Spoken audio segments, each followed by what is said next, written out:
నేనంటాను, నీ సమస్యలు ఏవైనా పర్వాలేదు, నీ సవాళ్ళు ఏవైనా పర్వాలేదు, నీకున్న పోరాటం ఏదైనా పర్వాలేదు, ఆకాశం అంత ఎత్తుగా ఉన్న సమస్య అయినా పర్వాలేదు, నువ్వు దేవుని చుట్టూ తిరగలిగితే, దేవుని ఆశ్రయించగలిగితే, మనుషుల చుట్టూ తిరగక, రాజకీయ నాయకుల చుట్టూ తిరగక, హాస్పిటల్ చుట్టూ, డాక్టర్ల చుట్టూ తిరగక, బంధువుల చుట్టూ తిరగక, జీవము కలిగిన దేవుని వైపు నువ్వు తిరగలిగితే ప్రభు నీ పరిస్థితులన్నీ మార్చివేస్తాడు.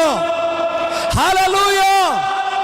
ఈరోజు ఎవరి వైపో తిరిగి జీవితానంతా శాపగ్రస్తంగా మార్చుకుంటున్నా. ఇంకెంతకాలం?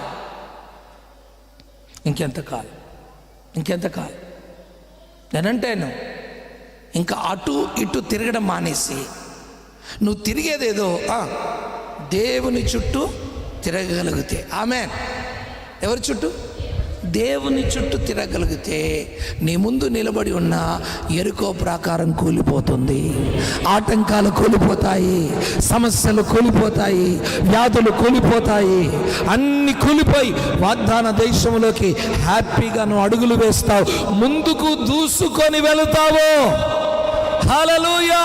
కనుక వారి చుట్టూ వీరి చుట్టూ చూడడము, తిరగడము యేసు నామమున నీ జీవితంలో ఆగిపోవును గాక.